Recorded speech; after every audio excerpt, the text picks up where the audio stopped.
Thank you. So good afternoon, commissioners. Today is November 4th, 2020. And this is the training subcommittee of the Racial Equity and Policing Commission for the City of Salt Lake. And my name is Dante James, and I appreciate the commissioners who are in attendance today on this day after the election without any results yet. So if we could just quickly go through and commissioners in attendance, please just say hello and acknowledge your presence. That would be great. Commissioner Davis.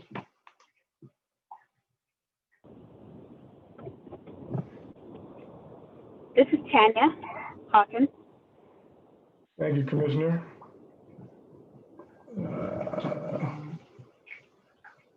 Who else? This is Davina Smith.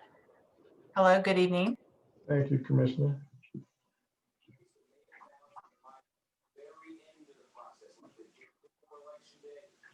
Whoever's next. Hi, this is Verona Salatomonga. Thank you, Commissioner. Verona. Commissioner Davis, if you would. Commissioner France Davis. Hello to everybody. Thank you, sir. Hello, it's Commissioner Rogelio Romero. Hello.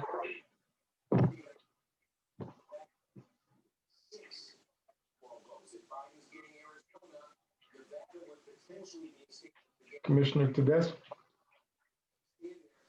Hi, this is Commissioner Mater Tedeschi. Thank you, Commissioner. And is that everybody? Is that all the commissioners?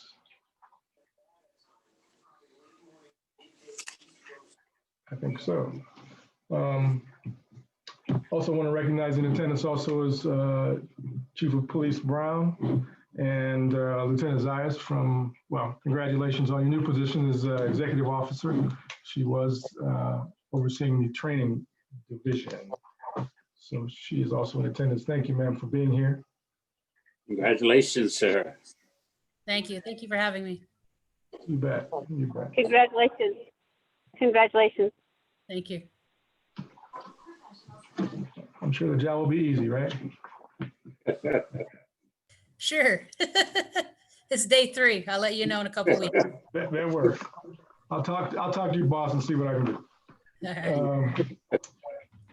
Commissioner Andrew Worden, we're just doing quick introductions. If you would, sir, please let us know you're here. Just a little background or just overview? Or?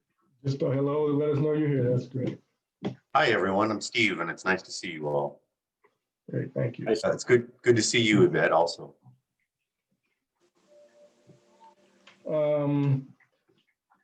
One, I just want to appreciate your participation and your presence today, as there's still a lot of the unknown in today's election. And so just want to pause and offer the opportunity for any thoughts as it relates to either the work that you'll be doing or just your communities in general. I just want to make that space for that conversation if necessary. Well, as one of those, France Davis is one of those persons who participated in the march from Selma to Montgomery for voting rights. I was certainly excited to see so many people turn out to vote. I was disappointed, however, with so many of them who would vote contrary to what I would have voted, but still pleased that so many voted. Thank you, sir. Welcome, Commissioner Prospero. I was just making some space for any thoughts or comments on the election, either as it relates to the work or maybe your community or just in general, since we are in that uncertain moment in time. I do have a comment to make. I've actually been trying to get in contact with CNN. Last night, they did a breakdown percentages of race. They identified Latinx community, the Black community, Asian. As for Native people, we were referred to as something else.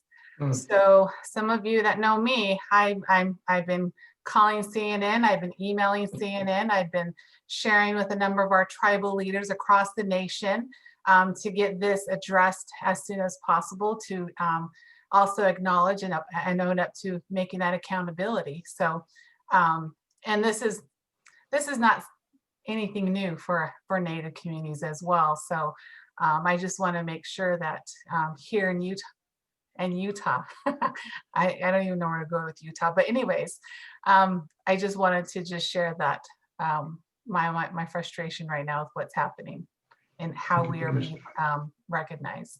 Yeah, or remaining invisible by definition. So thank you, Commissioner. Very important.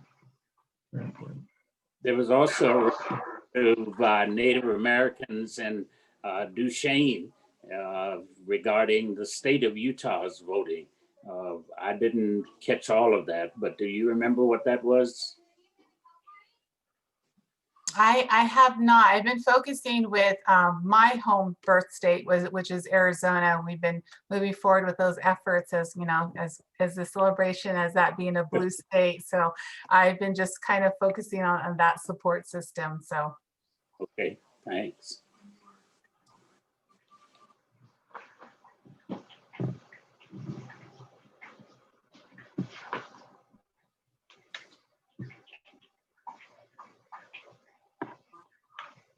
Okay, well, thank you. Thank you.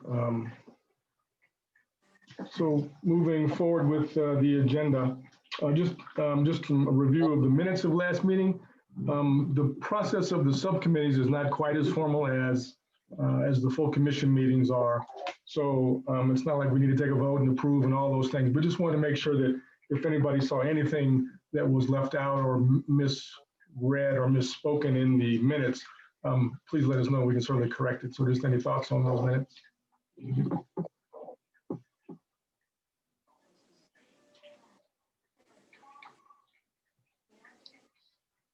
Okay, sounds like we were good.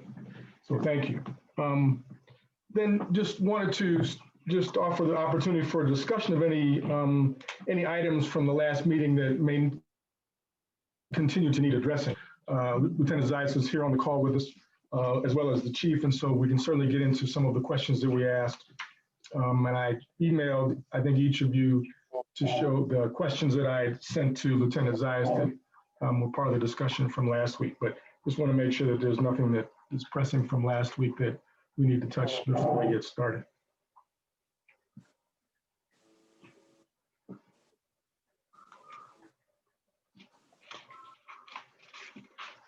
All right, great, thank you. And I neglected to say as an official statement that the subcommittee has, along with the full commission, approved continuing to meet by in virtual mode during the continuation of the pandemic. So this is an official meeting of that subcommittee. I had sent out the 21st century, the report on 21st century policing, which is a pretty thick document. So I sent the executive summary as well as the document itself, and just wanted to see, I know there's been a lot going on, but didn't know if people had any opportunity to really take a look at it and have any particular thoughts on that document as it relates to the training committee.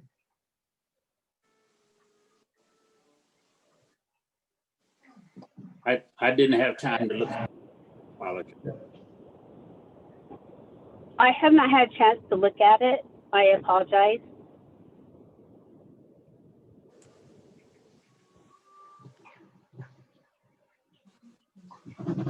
Okay, we can certainly hold it over to the next subcommittee meeting and give people a chance to take a look a little bit more in that. It just gives some recommendations on training as one of the pillars that it lists for improving police community relations in police departments across the country. Moving to Lieutenant Zayas and some of the questions that we had submitted to her, and so ask for her participation in this if she's available at this moment.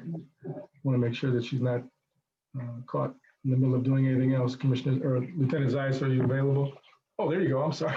I didn't see you on the screen. I'm sorry. Okay. So were you able to receive take a look at the questions that I forwarded? I saw the questions. I have some answers for you. I'll try to do the best in answering all of them that I can. Some I might have to go into a little bit more and get those answers for you. Again, No, I was just selected for this position on Sunday and started 3 days ago, and it's been a whirlwind. Moving fast. So I would imagine. So thank you, and do appreciate that. The questions came late, and you probably weren't expected to have a whole lot of time to dig into pulling up some of the data and things like that. But I'll just let it go, and you can just go down the questions that we did send that you're able to address, and commissioners can kind of weigh in and out of follow-up questions from your responses if that works with you. So the first question that you sent was, what is the curriculum of in-service trainings, recent, past, or upcoming, or where can it be accessed? So the curriculum for in-service varies. We kind of base our training on the trends that are happening nationwide and seeing what our officers are in need of. We also look at if we have been provided any deficiencies or where we're seeing where we need to kind of readdress training on certain issues, and making sure people are proficient in those areas is where we kind of guide it. With in-service, it takes time to plan because you have to find a facility, you have to make sure that you have the instructors. For a 500 plus department, we have to offer in excess of 25 days of training for officers to try and sign up to attend those days. And it's cumbersome on the training unit because we are the ones who are, I need to correct myself because I'm not in training anymore. They are the ones who are facilitating the training each of those 25 days, 10-hour days. It's access. The information that's given to the officers is on our chief's memo when we put it out to the department on the training dates and times that are available. It also includes what the training is going to consist of. And it also tells you what equipment that you will need to bring and how to sign up for the training course. Okay, thank you. Do you know offhand what extent community engagement or bias, cultural competency, et cetera, is part of in-service training? A couple of years ago, we had a bias training that was incorporated into in-service. And we also don't just have officers that teach the class. We reach out to the community as well. One of the first in-services that we put on under my realm was we had a SANE nurse who came in and kind of helped us understand how we could better serve the victims and still make sure that we're doing the right process for the investigative purposes as well. So we did bring a community, we reached out to the community to make sure that we had the right and most current information for our officers when they were investigating a sexual assault crime. I wonder about if you could explain in case folks don't know what a SANE nurse. Oh, sorry. A sexual assault nurse, is it examiner? After 22 years, I apologize. The acronyms, you forget what they mean, but you know what they mean. So what happens when there's a victim of sexual assault? We call out a special nurse who will actually do the examination on the victim, and they provide them the services. So for officers, we wanted them to be more familiar with what they do and how they do and what they need from the officer in preparing the victim or just being there, or what to say and not to say, how to react. We're kind of humanizing the officer when they interact with this victim. And that was our goal with providing that training. And we got a lot of good feedback from the detectives and the officers on the information that was provided. The nurse is not a part of the department, though. It's an No. outside. Yeah, it's an outside company. Thank you. Mm-hmm. You want me to move on to the next question? The next question. Well, any other questions, commissioners? I was curious, sorry to interrupt, Dante. I wonder, how is the annual training set? Is it a discussion with with other commanders, or is it training to give recommendation? I heard what you said about the chief's memo. So at the end of the day, the chief would sign off on Yes. exactly what's there. It's our Now it's deputy developed. chief of our division who actually signs off. So Chief Ewell signs his name to the memo. But if there are needs that come down from the command staff that need to be implemented, we make sure we do those. Like we had policy updates that are typically included in all of our in-services. It used to be 3 in-services a year. We've cut it down to 2 because of staffing. We have 10 of us. There's 10 training in the division now, and they're still responsible for facilitating the basic academy. And you have 10 to 20 recruits in there that they're still having to deal with day to day. And then put on top of them also having to go and run an in-service class, which is a 10-hour day. And depending on what the components are, if we're doing hands-on training, it takes more training officers to facilitate that than a classroom portion. And we've really tried to integrate it, doing hands-on in a classroom to kind of break it up for an officer. This last in-service that we just completed in the month of August or September and October, we actually were training our officers in the less lethal shotgun, to the use of that. So we had the classroom portion and we did scenarios. We did 2 different types of scenarios. Well, there's 3 scenarios. We used the TI machine, which is that like a computer system, you talk to the screen and it interacts, and we have the weapons that react to whatever weapon we set to it. And we actually had them handling the less lethal shotgun. And then we actually took them out onto the range and gave them different scenarios. And they were actually to shoot the less lethal shotgun so they could actually feel it and hear it, to see they wouldn't be shocked or surprised when they're out in the field and if they actually had to deploy it. So we made sure that we had as much hands-on we could. And then the second part of the day was a firearms training where they had a simunition section where they're given the like paintball guns, kind of, so you understand. And they were given 3 scenarios there. And then they were on the range where they were using, good shooting skills with identifying their target, moving, communicating to their partner. So we really tried to incorporate a lot that's going to be real life if they came into that situation out on the streets. And it took the whole staff to do that one training. And, when you have an academy class, we're also responsible for them. If they have a law day, it's a little easier because the lawyers are going to teach them. But if there's classes that we have to teach from the curriculum, then that takes away from people that we can use to facilitate the in-service training. Lieutenant, just curious, on balance, what percentage would you say of the in-services are strategy, tactics, weapons, DT versus scenarios on community interactions, difficult engagements, things like that? Well, all of our scenarios have to do with communication and interacting with somebody. The one scenarios with the simunitions weren't necessarily use of force situations. It was communicating with the individual and reacting on how they reacted. If you communicated what you needed, clearly they responded and the scenario was over. I mean, we had some officers like, that's it.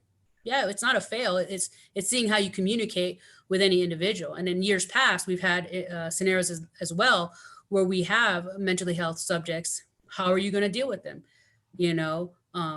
Of course, in training, you get a little amped up because we put on a mask for safety and you have the simunition weapon.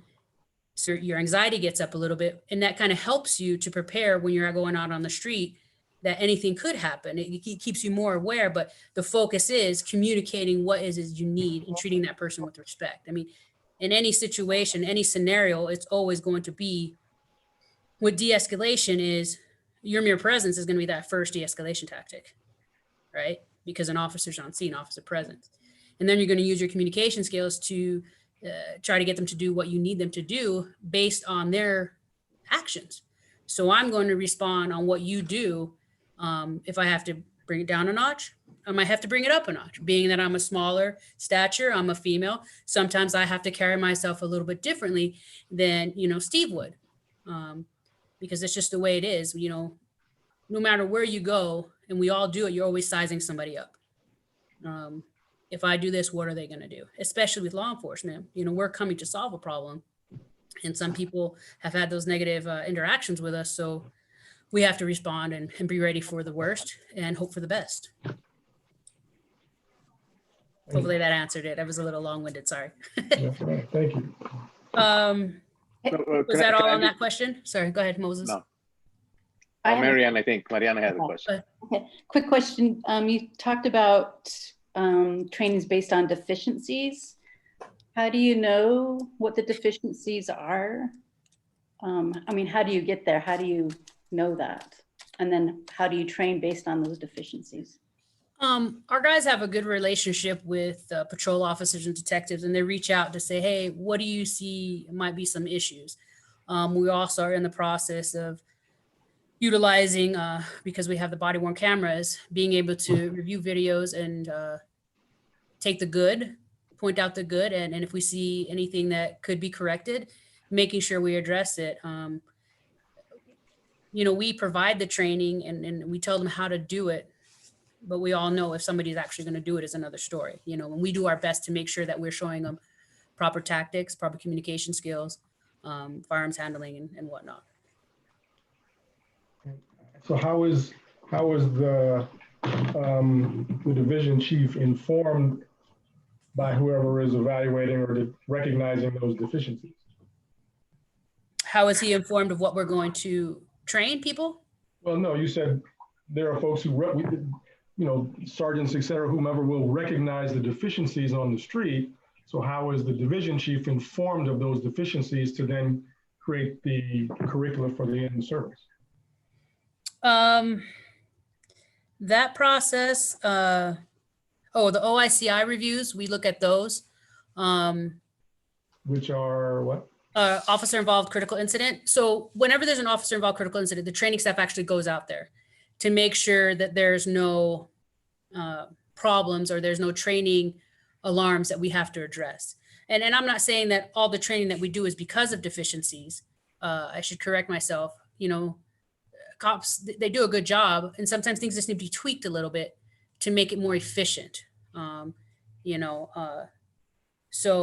if a sergeant or someone sees something wrong with an individual, then they're going to address it with that individual. But it's the deficiency we're seeing are not, I probably used the wrong word, but they're not grandiose. It's just minor stuff that maybe we could tweak to help people understand that there's a better way to do it. There's several ways to eat, an elephant, but let me suggest this way, because this might be more effective if you handle it this way versus the way you're handling it. You're giving them more options.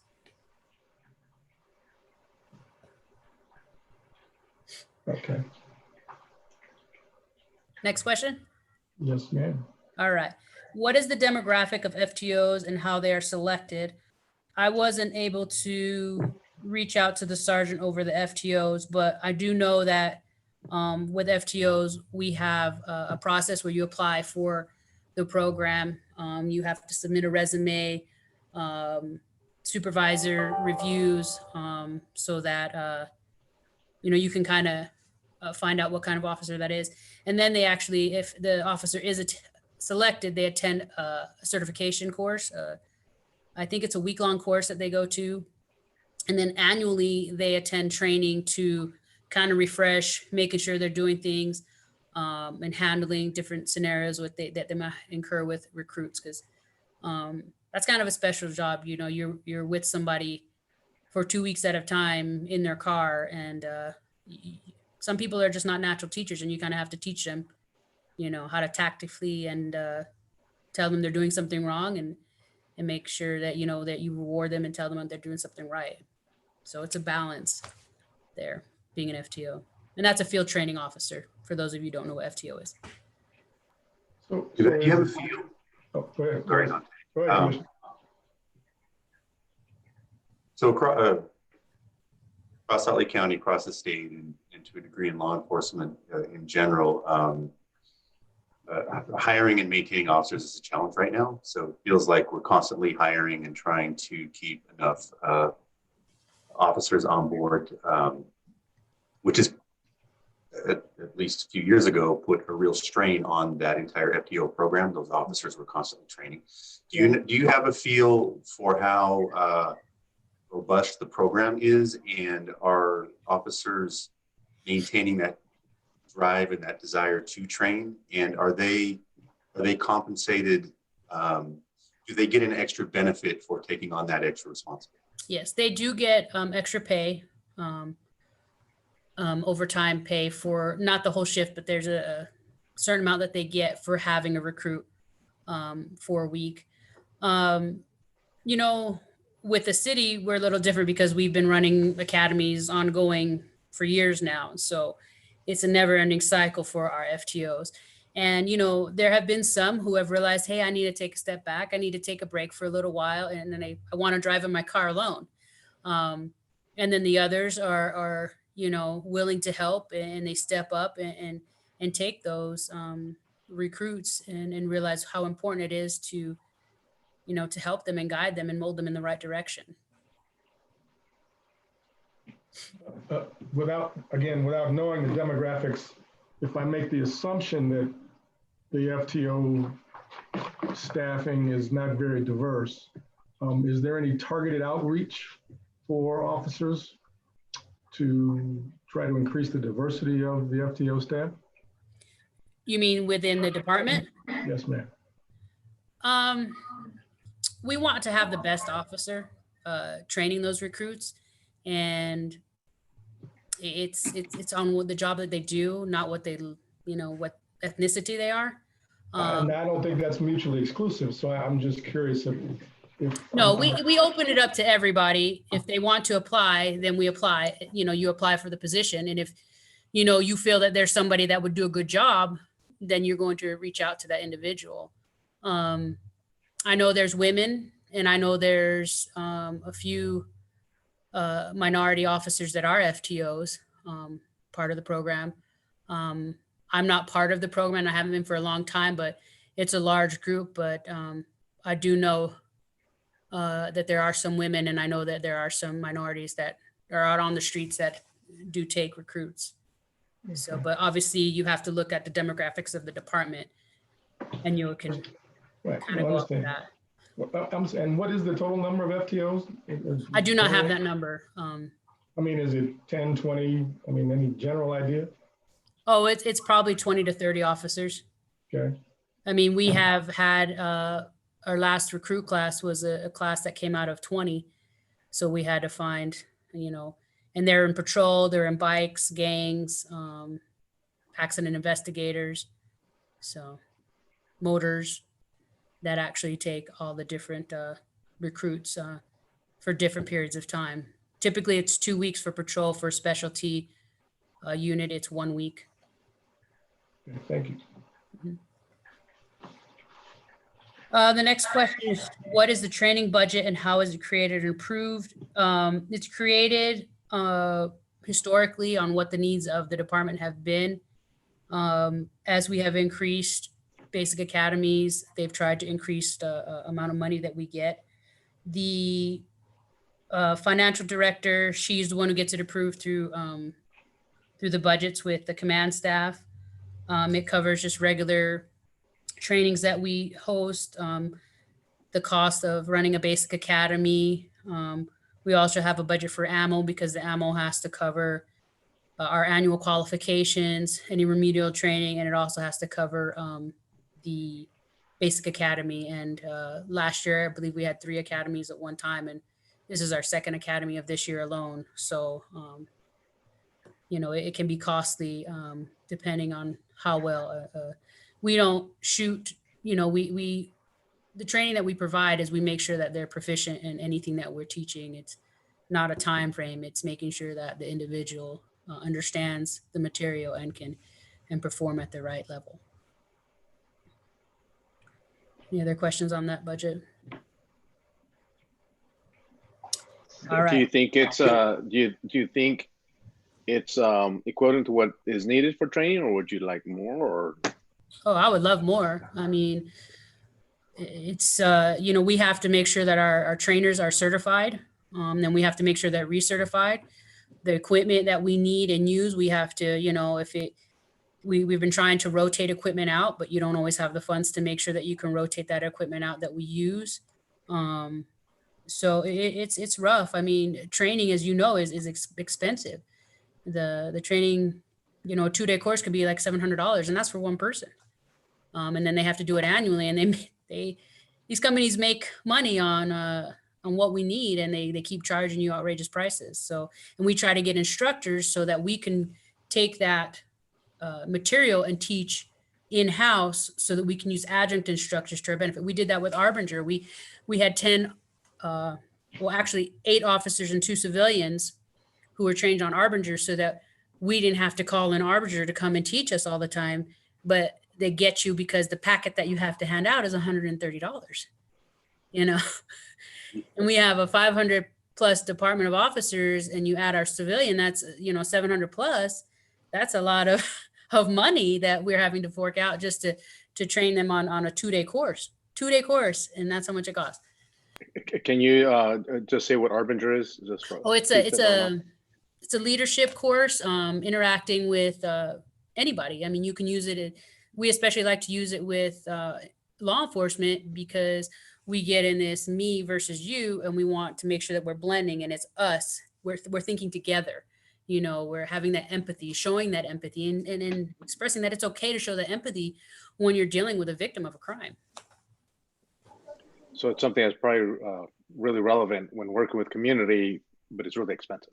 Oh, yes. It's great. It's just costly. I mean, unfortunately, training is. And how about a training center? Do you guys have a pretty good one? No, we don't have one. We'd love one. I think Dante said he would purchase one for you. You're the man. Right. She'll take a check, so that works. There we go. As long as it doesn't bounce. No comment.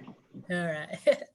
Thank you. All right. Hey, Yvette, one of the charters of this commission is to give budget recommendations. So we're kind of trying to drill down into what some of those needs are.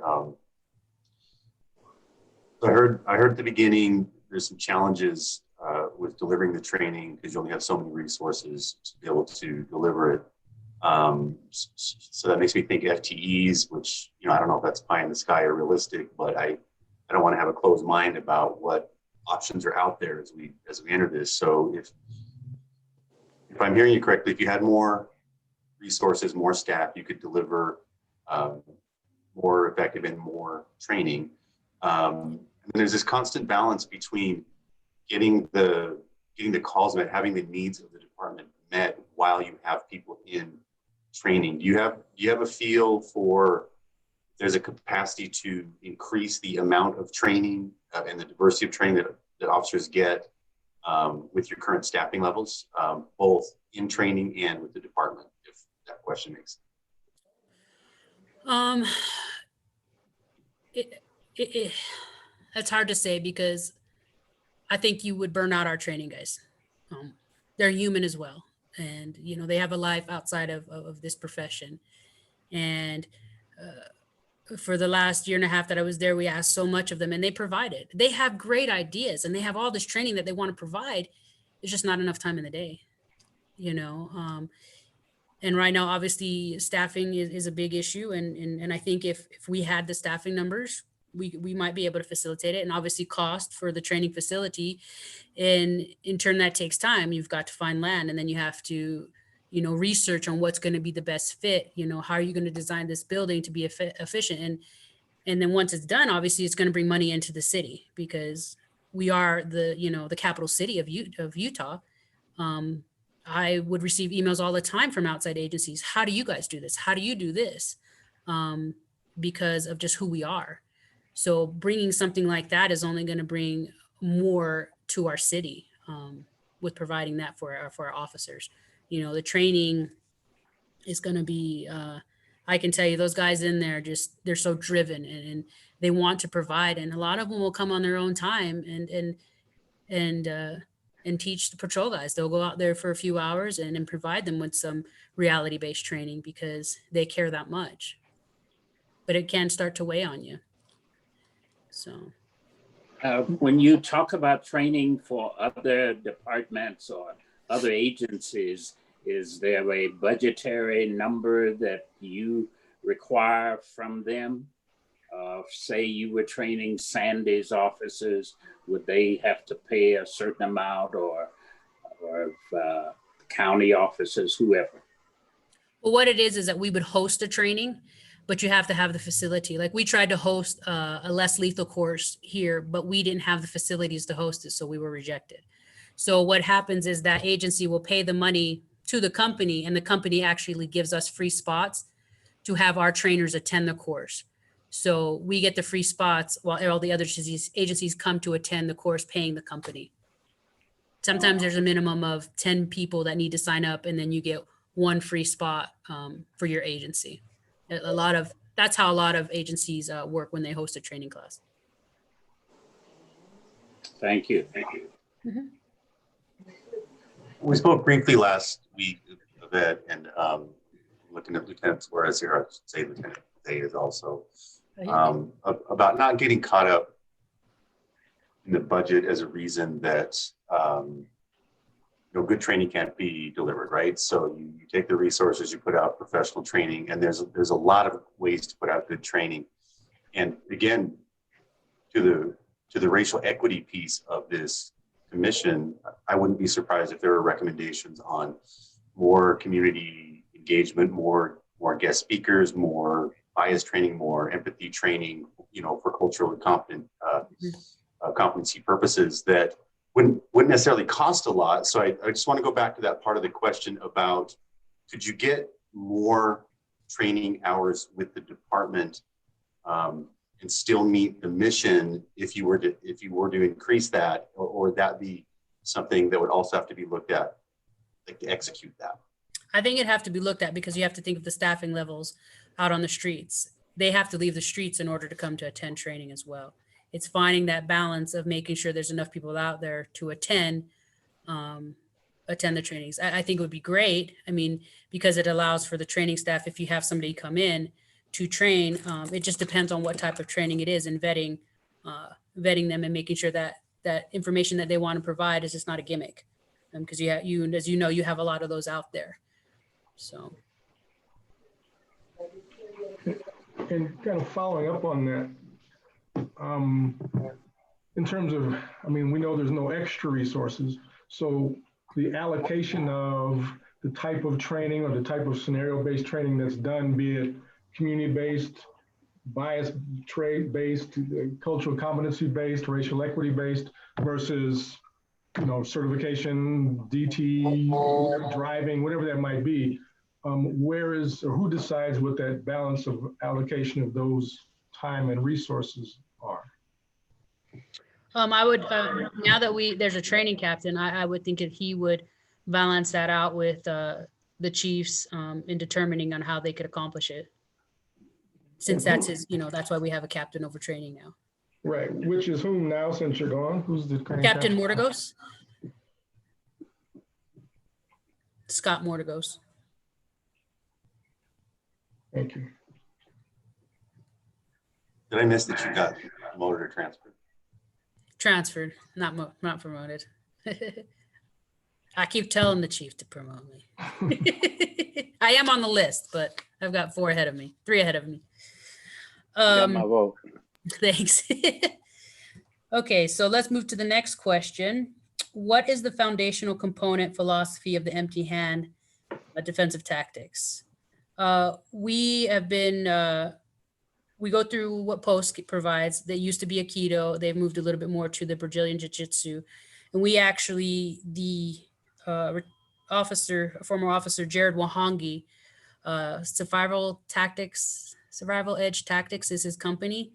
But he actually started with our defensive tactics program and using gross motor skills and the police solution on dealing with people. There is some ground fighting techniques and handling, but it's based on some of the Brazilian Jiu-Jitsu. I can't remember the other one, but it's been great for us. We've continued that. We kind of added on to what POST has in their defensive tactics program, and they actually took some of the stuff from us because they saw how beneficial it was. Back in the day when Marianne and Steve and I went through, it was Ikkyo, Nikyo, Sankyo, Kodagaishi. Yeah. Right. Small manipulations of the hands. It's not as effective. So nothing on DT. What do you mean by effective? It's just, it's gross motor skills. I mean, when you get into a high situation, you know, being able to button your shirt is a fine motor skill. Your gross motor skills is just grabbing onto something, you know, attaching to that person, blocking something that's coming to you, instead of having to try to do this fine hand movement to get them in to submit to your what you need them to do, is what it is. I'm sorry, I meant, what did you mean by the training was effective and therefore other people wanted to do it? What does that mean to be They just found that it was, how do I say, it just was, it seemed to work better, and to be not hard to teach somebody. Because I mean, obviously we're teaching people who have never probably been in a fight in their life how to protect themselves, and how to safely take somebody into custody without hurting anybody in the process. So with the Okay. gross motor skills, it's just, you know, more effective in that way with less people getting hurt. And when you're practicing on somebody, you're not likely to get hurt. And so, Okay, so that was my question. yeah, So sorry, I kind of, effectiveness meant that you could take somebody into custody with less people getting hurt, whether it's officers or the offender. yeah, the subject, yeah. In that regard, do you think that it would be beneficial? Well, and I've said this before, my opinion is that many, if not a significant majority of police officers are not comfortable with their own physicality. Do you think that some of the in-service and continuing ed would be beneficial to engage more in the empty hand tactics versus what you do now? Oh, definitely. If we could, I mean, we've provided it. I think it was 2 years ago, we had a defensive tactics section of the in-service. So we provided, and actually in March before COVID, we actually had a selection of defensive tactics, a 5-hour block as well. It's just, we didn't get to implement it. I mean, we're trying to make sure that annually we do some type of empty hand training for people to feel comfortable. I mean, ultimately our goal was to try to provide, you know, the option in elective training of defensive tactics for 2 hours. And if officers wanted to come and do some stuff, we could provide that for them as a training unit. It's just, we got tasked with a lot of other things, so we weren't able to do that. I mean, we want to do that. We would love to do that. We talked about it all the time. We even have one of our DT guys who was trying to get us more comfortable, not me, but some others more comfortable with the defensive tactics, because it's kind of a taboo. Oh, you need to be an expert. No, it's just practicing on you know, the techniques, and it can be effective, you know. And do you have a facility where you can do those kind of practices, a gym of some sort, or a place where people can facilitate or put an edge on those sort of tactics? We made our own. We took our old motor shed. We were in there when the windstorms were happening, and we thought it was going to fall on us. To tell you how, you know, old it is. But we put mats down, and the training staff really worked hard in building. It's called a hot house. It's like where you can go through like a fake house, different rooms, do building clearing or different sorts, different scenarios, and worked hard into making it so that the walls could move. You could change it up every time. And they did that on their own accord, you know, and we used our training budget to facilitate that because we realized how important it is. But it's not a state of the art, but it works. I mean, I'd love to show you guys it. And, you know, I know the training staff would love to put you through some scenarios just so you could see what it is. I mean, hopefully there's no windstorms because you might want to run your car, but, you know, with the earthquakes, we didn't have any damage, thank goodness. But we were worried about it's called the HOP, the House of Pain, because we have our gym in there. And when we work out the recruits, that's where we work out. And it's not just the recruits dying, it's us too. Is there a minimum number of hours of DT? There's no, I mean, since there's no national standard, what's the minimum number? No, of there is hours? no, there is none. We've been trying to make sure that we at least do 2 hours a year to try to get something in. Something is better than nothing. Like I said, it's just staffing kind of, and our tasks kind of hurt us with making sure it gets done. And then sometimes you have to be careful too, because you get us old people coming into defensive tactics for training and somebody gets hurt, not intentionally, but we're older. And we have to make sure we stretch and do the right exercises before we go in there. And that's why a lot of people are apprehensive, I think, because they don't want to get hurt. And if you do it right and trust what you're being taught, you won't get hurt. So. Right, well, there's a difference between pain and injury, right? So Exactly. if you do it right, it's going to hurt. That doesn't mean you're going to get injured. So Correct. I think that's what keeps a lot of people away, is because it hurts Yeah. on a regular basis. The next question is, what is the training on bias and racial and cultural in the academy, and how often is it reviewed in service? With the training on that for the academy, we have, there's a bunch of different classes that are incorporated into the class, and I don't have those numbers on me, but they get a good amount of that, because also we have our policies that are reviewed that talk about hate crimes and biasing. And then we also have our Arbinger, which I consider part of that. And then we also have our Blue Courage, which is similar to Arbinger with how you police and providing empathy and not being biased with that. So they get, I think that's 44 hours of just that alone, which is special to the department. With that also, we were in the process, before I got to training, they were in the process of everybody in the department going through Fair and Impartial and Arbinger. Blue Courage was an optional program. Had COVID not happened, all the officers in the department would have been through Arbinger and Fair and Impartial. Currently, we only have about 20 people who need to go to Fair and Impartial. There's still a handful of people who need to go to Arbinger, but that's more because of how much it costs. And it's a 2-day course, and we were going to try and do it online. We're trying to be creative, think outside the box. But that class is so beneficial in being interactive because you separate the groups. I had 2 civilians and an officer when I went through the course, and getting that perspective from that civilian really opened my eyes, and I had to take a step back and be like, man, I'm kind of a jerk.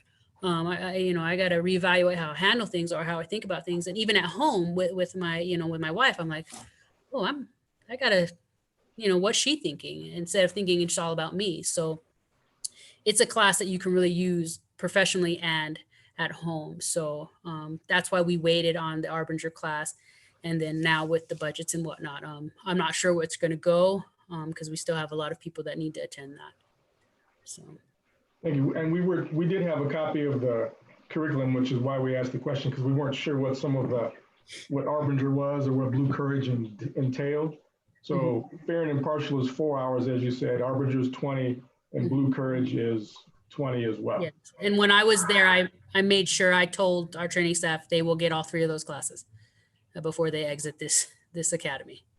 I think it's very important. We do it at the end of their academy because they have all the skill set that they need to be a police officer. And then we remind them that you're human as well. And these people are humans, and you need to remember that when you're interacting with them.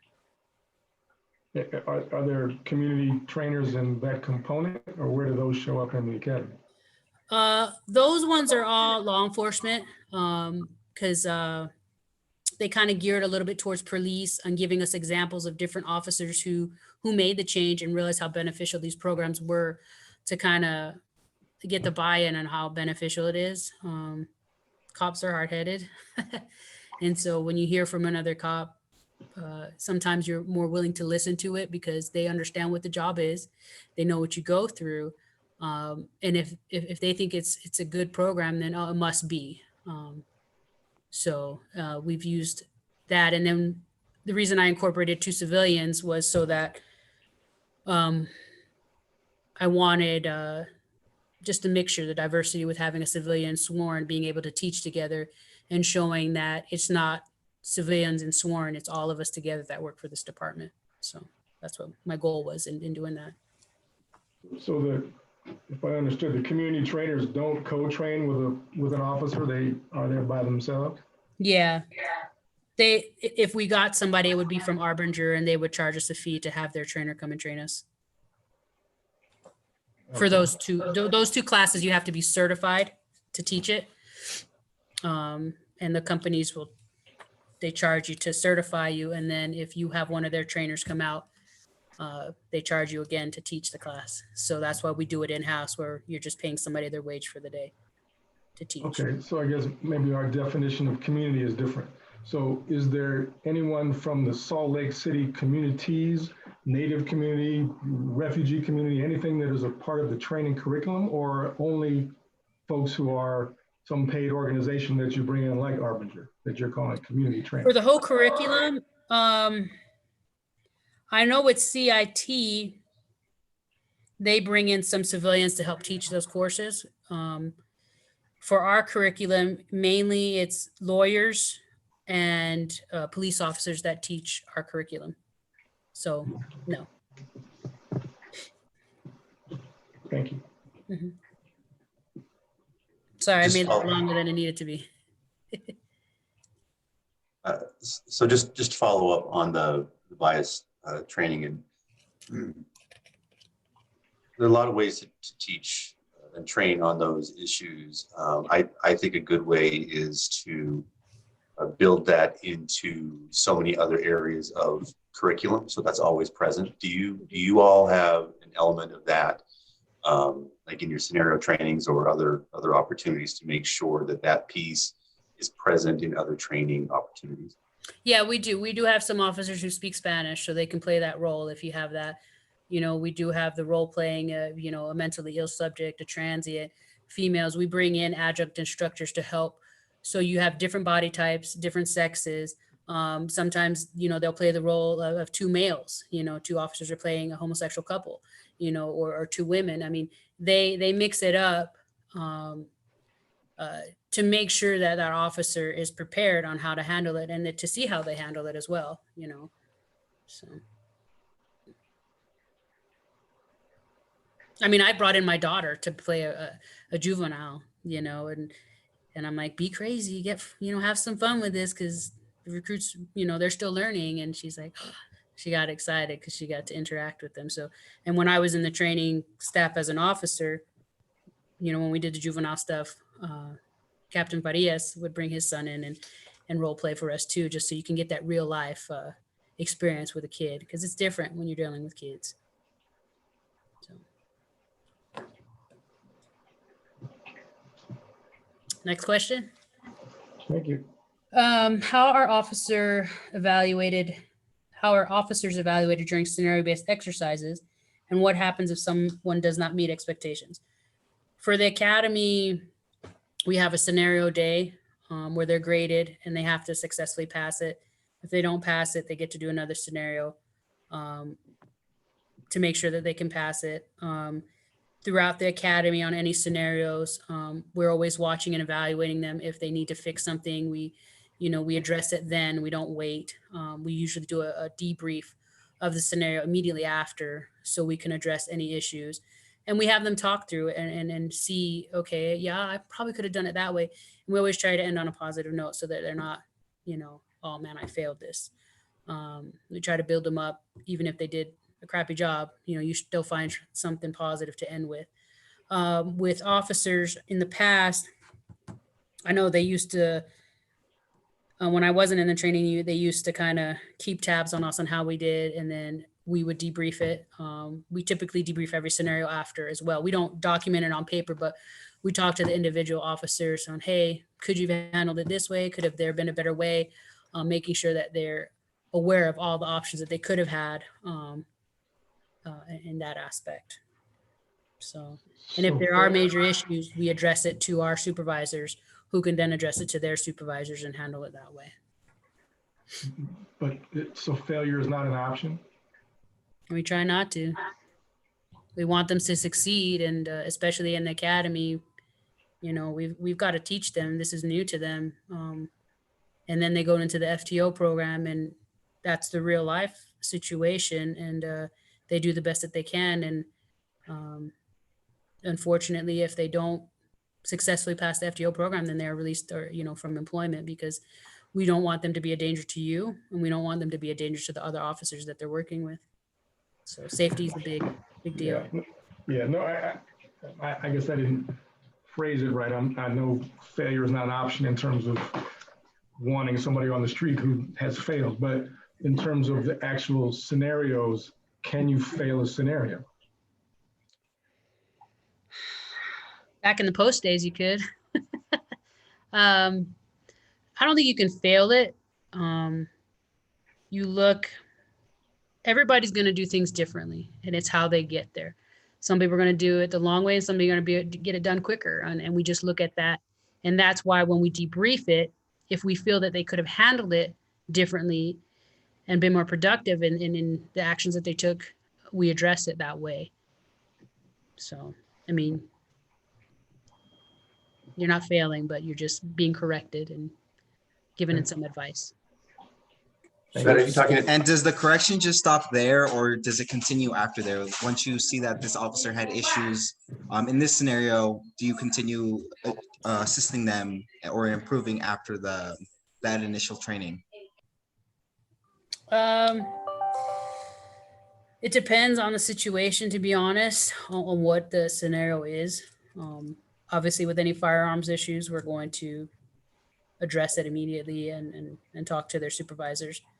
But we haven't really honestly had any issues where we've needed to focus on anybody, because the training staff sees everybody at least 2 to 3 times a year. So, and you remember people who you need work or need help.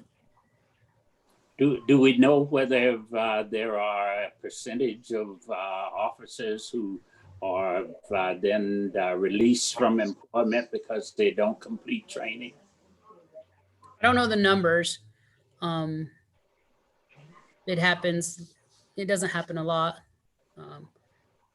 So I don't know if the chief knows the numbers, but I don't have the numbers on that. So. And just Dante, I keep getting you. I'm very sorry. No, that's okay. Just quickly, just out of curiosity, what is the process or the decision-making process to release somebody from probation? Is it just the FTO gets to make a recommendation, or what is there a process by which that decision is made?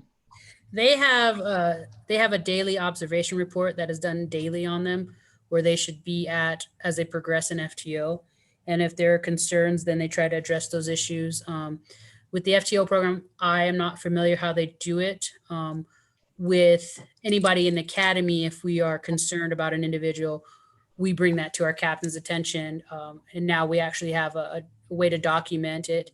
We address it with the recruit so that they know what deficiency they have, so that they can correct it. And if they continue down, not performing as they should, then we take it to our supervisors and go from there and give them our recommendation. And then it's above the command staff who decide whether or not that individual will be released from employment at that time, if they don't make it to the FTO program. FTO program, that's not my wheelhouse, and I don't know a lot about that one. So I apologize. I can't answer that for them. Thank you. So just so I'm clear. In regular jobs, people are given a probationary period. So how long does that for an officer? A year for the city. They're at-will employees for a year. Mm-hmm. Okay. Thank you. Mm-hmm. Steve? So some of the discussion that we've had, it's kind of gone back and forth from training academy where you're teaching recruits and to annual training where you're teaching full-time and ongoing employees, right? Yeah. So some of what we're talking about with the testing and evaluation while you're in the academy, the recruits need to pass practical examinations, right? On handcuffing and commands and appropriate use of force. And those are in fact graded and they have to pass the academy, right? Yes. And then as you bring in annual training, you bring in current officers off the street and put them into scenario-based training and or firearms, etc. And I heard you say firearms is an exception, but in those other areas, it's more coaching and improving their skill set than a fail. Yeah. Whereas in the academy, you can fail, and if you are not successful, then those are the times that they would terminate employment. You could be terminated, yes. Yeah, theoretically. And I don't know if that was clear to all of the commissioners, but as we had that discussion, it went back and forth between the police academy, the training academy, and in-service training. Just want to make sure we understood that. Thank you. All right, next question. How is de-escalation disengagement trained? I kind of covered that throughout. It's with every training. Right now, de-escalation is kind of a buzzword that we're using. Many moons ago, it was verbal judo, conflict resolution. Right now, it's de-escalation techniques. De-escalation occurs in every training that we do. Communication, how you talk to somebody. It's more tactics on how you handle the situation, because as an officer, I'm reading and I'm going off of what the subject is doing. Do I need more officers? Would it be wise if I didn't have more officers? Am I in a place of cover so that if something does happen, I'm protected? You know, where are the bystanders? Do I need to make sure that, you know, they're positioned in a safe place? Articulating what I need the subject to do, how to do it, where to do it, when to do it. It's all part of these de-escalation techniques. It encompasses more than what people realize, but every day, every training that we do, it encompasses it all, because you're always trying to read the situation. And, you know, like I said earlier, I might have to raise my voice, and then I realize I have to lower my voice based on how the subject reacts to what's going on.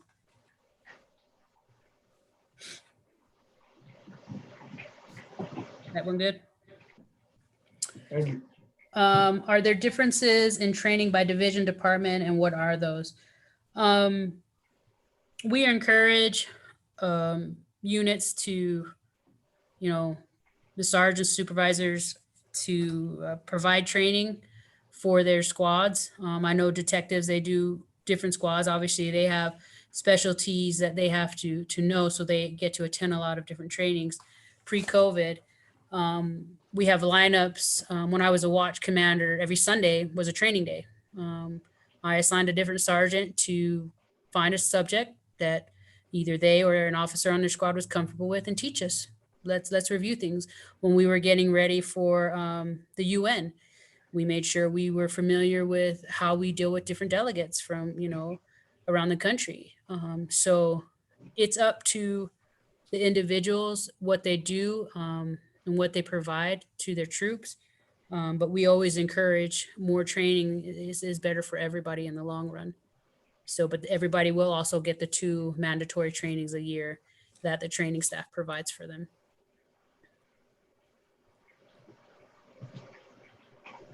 You got a question, Moses?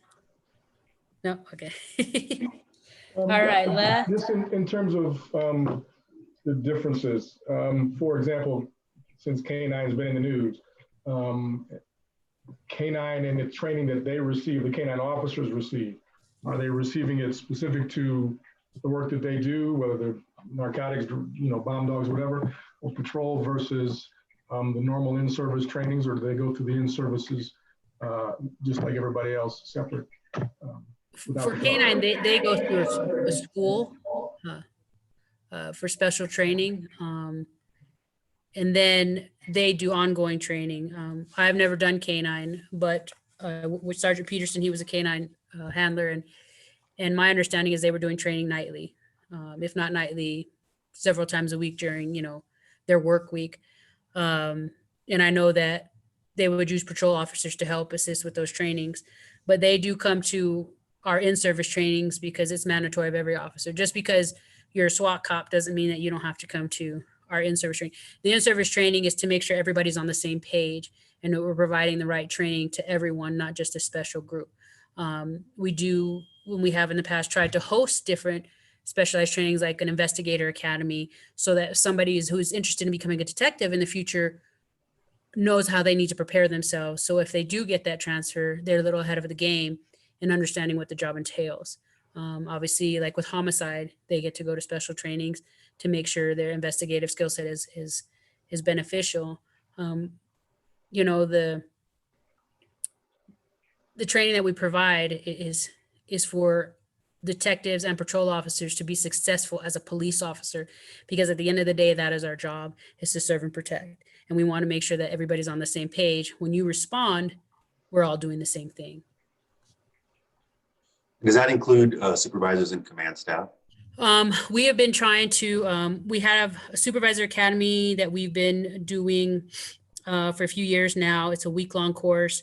Sergeant Peterson and I were in the process, COVID. We were in the process of making sure that annually we had a supervisor's section of in-service. So what we did was we had 4 different options for officers to choose from. They could attend either of those ones for half the day. And then the second half of the day, everybody had the same training. And one of those days, it was a 5th day for just supervisor training, where we could go over, you know, making sure they understood the policies, especially for the new officers, understanding the applications that we had, what a good leader is, how to have those difficult conversations.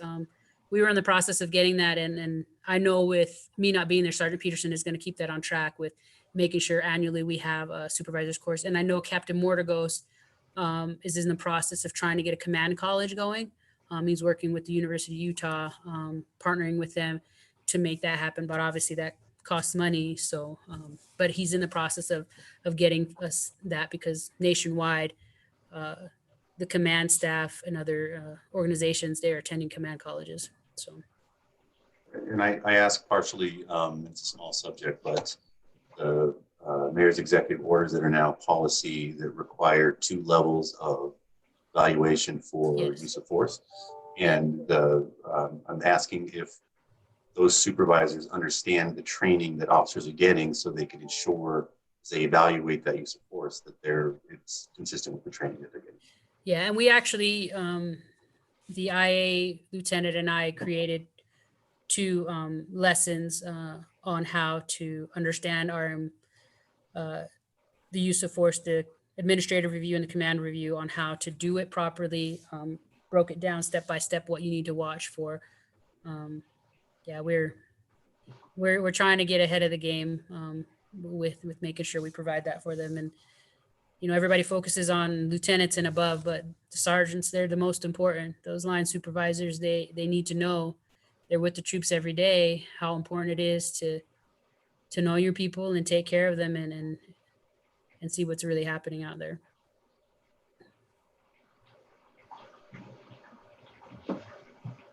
I think that was the last. Oh, sorry, there was one more question. What are the post-integration courses? Where can they be found, and how are they integrated into the academy curriculum? I don't know what the integration courses are. Neither did we, because it says at the bottom of the curriculum that was provided that post-integration courses are not included in the total. So that's where the question came from, because it's on the curriculum. Is it on the post one or the city one? City one. And I put that together, and I don't have that paperwork with me because I left it at my office for the next lieutenant. I would think the post-integration courses might be. I would think it just means the post classes, because some of the classes kind of overlap with what the city curriculum is and the post curriculum. So we incorporate them, like with the detective courses, you know, robbery and whatnot, and how we do the investigation. Some of those courses are kind of incorporated. First aid, there's a TCCC, which you're learning how to do tactical casualty care for officers. If, you know, someone's hurt in a shooting and you need to take care of the officer, or, I mean, we've had several officers involved in shootings who are able to patch up the wound for the person that they just shot and saving their lives. So because of that training that we've provided. So I'm thinking that's what the integration courses are. It's just how they overlap the different courses. That's what I'm guessing. I don't have that paperwork in front of me to kind of tell you, so I apologize. They were there. Some of the examples, well, they were all in red, and it's like spouse orientation, effective study habits, impact, Oh, those are just weapon kind of like, baton, positioning. yeah, those are just kind of classes to kind of integrate them. You know, we do a spouse class where we try to bring in the spouses so they can have a better understanding what they're getting into and what it's really like. It's not what you see on the movies. With effective learning, you know, study habits, we want to make sure, you know, for some of these people, they haven't been in school in a while. For some, they just came out of college, you know, so we want to make sure that they're doing it the right way, with stuff like that. So, yeah.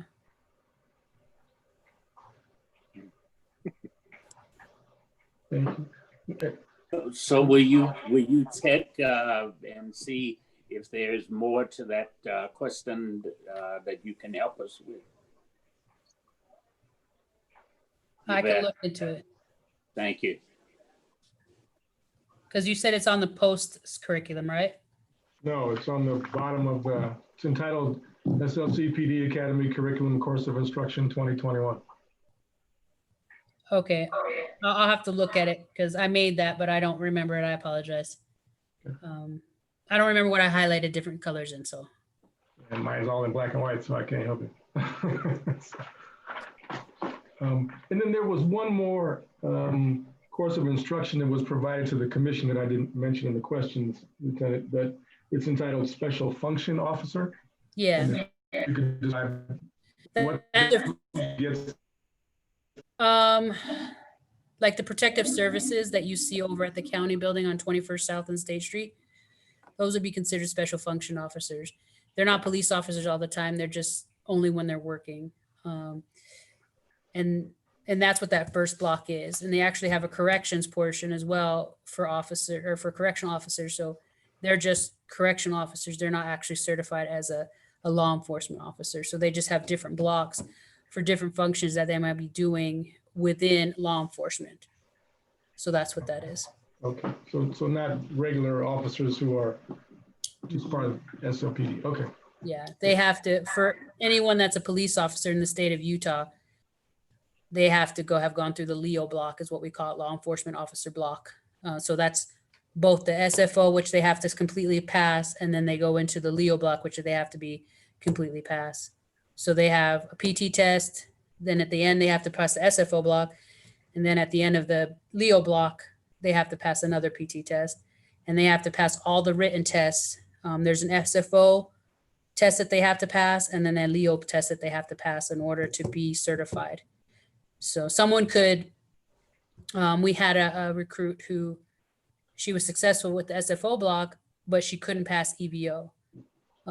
So she's SFO certified, so she could go and do something in that capacity. She just wasn't able to get a job as a police officer because she doesn't have that second block completed. Thank you. Thank you. And I just, food for thought for the future for the commission, and just while we have you, but I mentioned it last time, you mentioned it again, invitation from the training staff to show some of the scenarios in the day in the life of the officer, or, and I don't know if this commissioner, if that's a commission, but discussion for another time. But did I hear that correctly? That's an invitation. Then it's something I think we ought to consider as a group. Yeah, we'll do it. We, after I had talked to you guys the first time, I expressed it to the sergeant and to my crew, and they're like, "Oh yeah, bring him in. Let's show him. You know, we want you to know what it's really like and what we, you know, what we train. I mean, they're top notch, and, you know, and people don't realize it. We've been training a lot of these tactics for a very long time. We just don't boast about what we do, you know." So I think that's the difference with Salt Lake City, is just, you know, we take it in stride. And so, but yeah, they would love to put you guys through training. We just have to find time. Right now we have an academy going, but they would do it, you know. Thank you. Is it also, thank you, Lieutenant, for the invitation. Is it also possible for any of the commissioners to come watch a scenario-based training that may be going on at the academy or at an in-service Yeah, we just completed the in-service. But yeah, we talked about that too. You know, we can arrange it. We would love for you to come to a day that's not just sitting in a classroom listening to the law, Right. the lawyers. But yeah, they were very open to it. You know, we want you to know what we do in the training unit. We have nothing to hide. You know, we train hard, and all those guys are very passionate about what they do, and they care about what they do and the product that they put out there.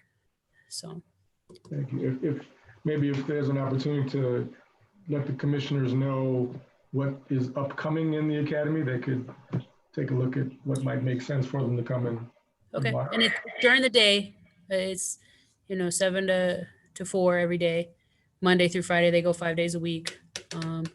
So yeah, I'm sure SFO block is kind of boring. It's a lot of in-class stuff.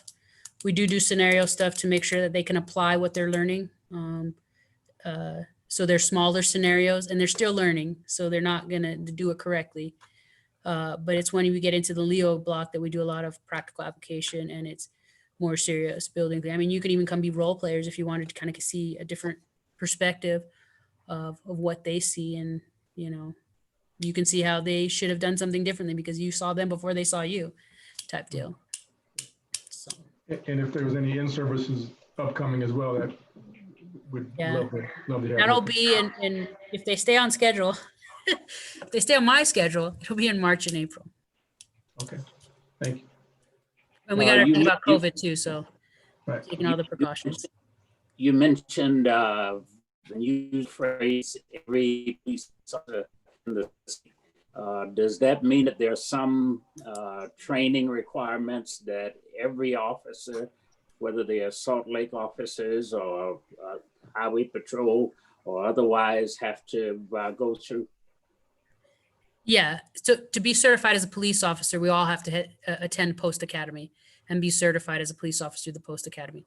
Salt Lake City is a satellite of the Post Academy, so that's why we're able to run our own academy as a satellite for the Post.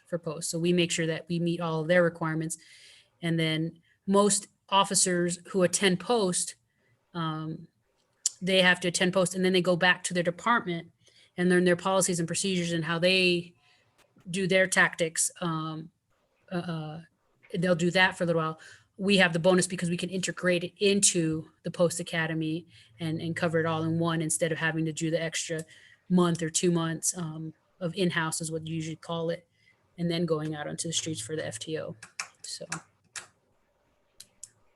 when we went through the academy, we had to wear our uniforms for our agency. You remember that, guys? Now they don't do that. They all wear the same uniform. Reverend, I remember in the past you've talked about the importance of statewide ongoing training. So just to be clear, this is just for certification, and then once that certification is done, in-house training goes back to the home agency. Yes, and that's what we have to do, the 40 hours a year, a minimum of 40 hours a year, and they're very sticklers on that. And I got to tell you, this year we did really good. Nobody was on the naughty list with being short of hours. So Salt Lake City did good, and we have to put that information into their system, which is a CADIS. It's a statewide system that all agencies have to be able to put their training hours in. And looking at other agencies compared to ours, I was surprised we put the most detail in our trainings. So. You said CADIS, C-A-D-A-S? A-C-A-D-I-S, a CADIS. Oh, a CADIS. Okay. Yeah. That may be something good to review as well, guys. And that's through Post. So that's their system. We run through our trainings now through Cornerstone, which is a city training application. We try to make it easier, one stop, instead of knowing 20 different passwords. Thank you. Any other questions for Lieutenant Zayas? Come on, Marianne. I know you got something. I see it. Well, Lieutenant, we certainly thank you for your presence today, and I hope you know that with the questions come no accusations. We're just really trying to get a baseline and understanding of the curriculum and the approach to the training. So we truly appreciate you coming in and offering your thoughts, and hopefully you can come back because I'm sure they'll have more questions as we go through this process.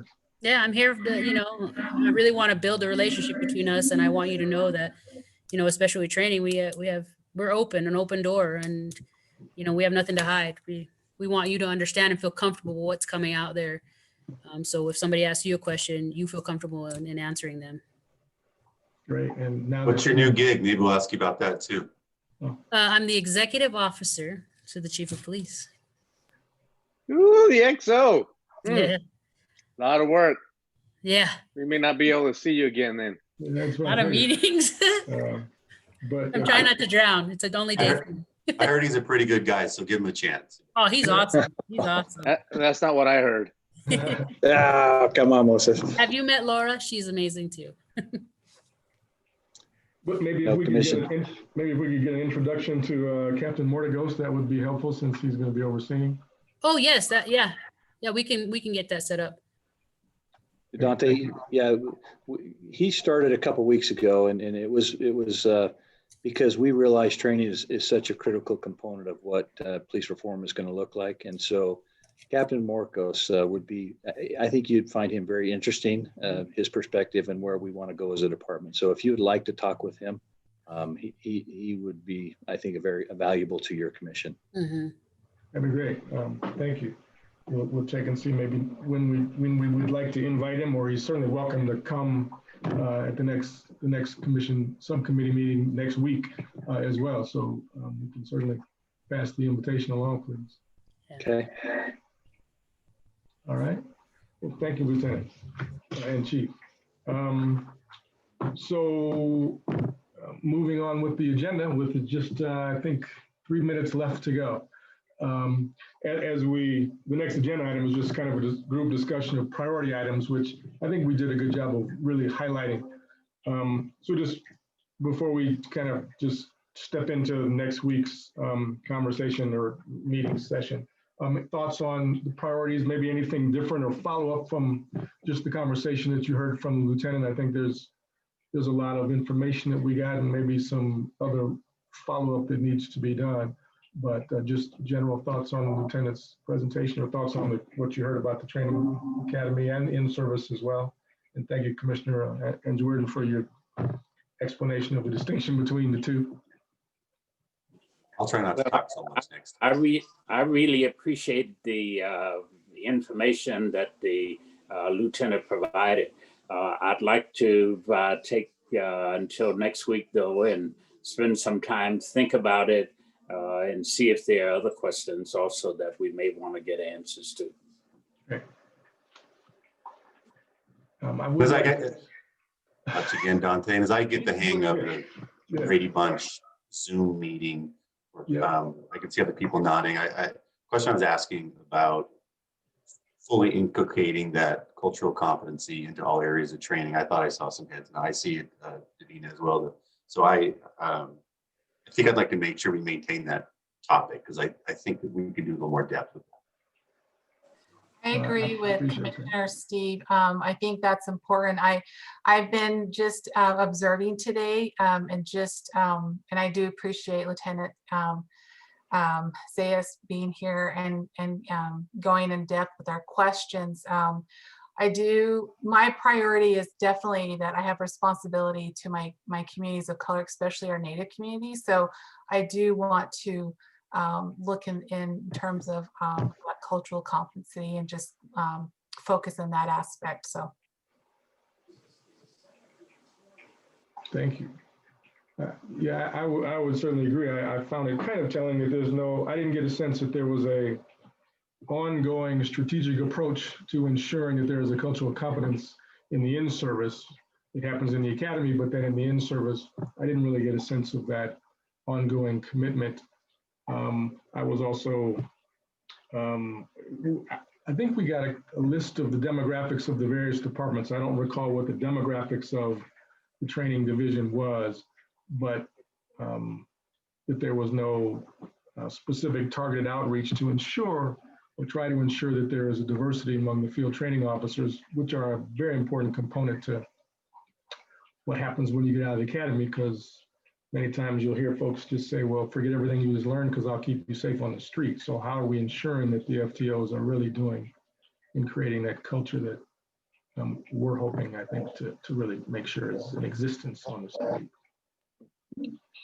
What I'd like to do, since we just kind of skipped over the 21st century report, is to see if we could, if we'd all read at least the training section and the recommendations. Again, I really like that report, but on that training section, it's, I don't know, 4 or 5 pages or so, and maybe see how Salt Lake PD's training fits that, how it compares to it, and see where there's gaps, where they're doing really well. Wow, they said they did this, and that fits right perfect. These are other areas that may be gaps, and that could help us to guide maybe some of our recommendations. Thank you, Commissioner.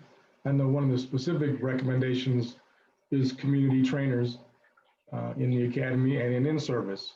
And I think our definition of community is very different. And so how do we meld that recommendation into what we're looking at? But great idea. So for our next meeting, then we'll take a look at that report that you sent to us and take a look at the training section as well as the summary section, and then make that comparison. Yes, sir. I think that would be great. And to your point, think about how to digest the information that she presented today. We'll get the minutes out to you with the notes and her comments, which will probably create more questions in your minds and thoughts about how to consider recommendations from maybe what she was describing. But there were some also things that she didn't really have the answers to. So maybe if we get a hold of Captain Mortigos, he may be able to answer those more specifically as well. Great, great. Okay. So any final thoughts on just kind of content of the agenda or the presentation? Well done. Well done to you all. So we are scheduled once again for next Wednesday for a subcommittee meeting. The first full commission meeting will happen on the 18th, but we'll be prepared. You'll get the same information that you got this time with the link and meeting minutes and agenda. And Coletta is back, so we thank her for all of her behind the scenes work as she helps the staff. But next week is on Tuesday, not Wednesday, right? On the 10th? Yes, thank you. The 10th. 10th at 5 o'clock. All right. Yes. All right. Well, if there's nothing else, I thank you again for your engagement and your time and attention. And hopefully we'll find out some results later on today that make us feel good. So thank you again, and have a wonderful rest of your evening and rest of the week. Thank you. Thanks, Dante. Hey, Davina, Jennifer says hi. Great. Dos Vidania. Thank you.